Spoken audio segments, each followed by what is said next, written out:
மூச்சுக்காற்றின் இயக்கத்தை பற்றி ஆசான் அவர்கள் சொல்றாங்க. வாங்க என்ன சொல்றாங்கன்னு கேட்கலாம்.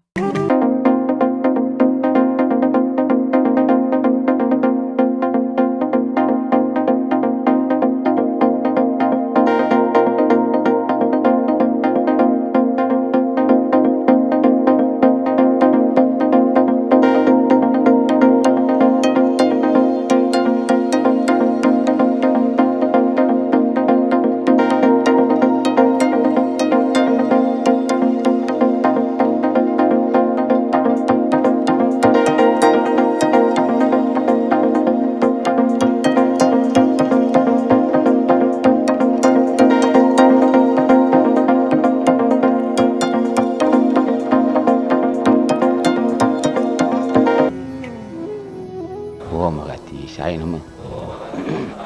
ஓம் அகத்தீசாய நம. ஓம் அகத்தீசாய நம. ஓம் அகத்தீசாய நம.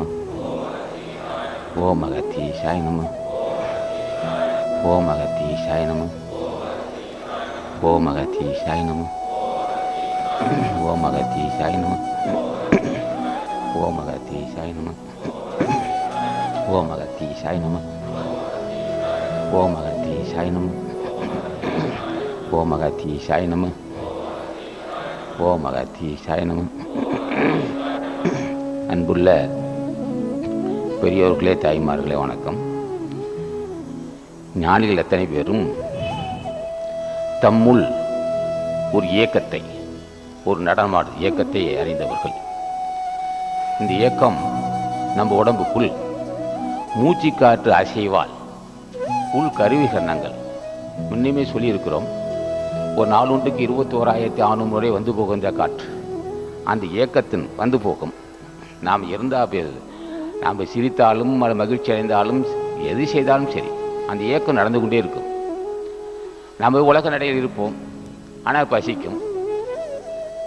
அது அந்த இயக்கம் அது தடையே இருக்காது. இவர் சிந்தனைக்கும் அந்த இயக்கத்துக்கு சம்பந்தமே இருக்காது. அந்த இயக்கம் உடம்பு நல்லபடி இருக்கும் வரையில் எதேதோ கற்பனை பண்ணுவான். எதை அவன் கற்பனை பண்ணிக்கிட்டு இருக்கட்டும், ஆனால் எல்லாம் வல்ல இயற்கை அந்த இயக்கத்தை நடத்திக்கிட்டே இருக்கும்.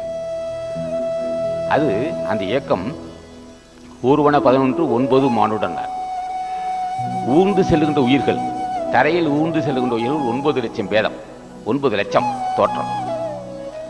அந்த இயக்கம் மனிதனுக்கு மட்டுமல்ல, எல்லா ஜீவராசிகளுக்கும் உண்டு. தரையில் ஊர்ந்து செல் எறும்பு, தேல், நட்டோக்களி, அது எது பல கணக்கில் அடங்காத உயிரினங்கள் தரையில் ஊர்ந்து தான் செல்லும். அது ஊர்வன 11:9 மானுடம், 9 லட்சம் தோற்ற பேதம் உள்ளது. ஒரு மனிதன் போல் மற்றவன் இருக்க மாட்டான். உலகம் பூராவும் சொல்ல, உலகத்தில் உள்ள மனிதர்களில் 9 லட்சம் பேதம் உள்ளது. தோற்ற பேதம் மனிதர் கொண்டு தான் தோற்ற பேதம். ஒருவர் பார்த்தாலும் ஒருவர் இருக்க மாட்டார். ஊர்வன 11:9 மானுடம் நீர், பறவை, நாற்காடோர் பவத்தினார். நீர்வாழ் சென்று 10 லட்சம் பேதங்கள் உள்ளது. பல வகையான உயிரினங்கள் இருக்கு. அதெல்லாம் ஞானிகள் கணக்கெடுத்திருக்கிறார்கள். ஆசானது அருளுரைகளை தொடர்ந்து கேட்க அரங்கர் டிவிக்கு லைக் பண்ணுங்க, சப்ஸ்கிரைப் பண்ணுங்க, மறக்காம பெல் பட்டனையும் கிளிக் பண்ணுங்க.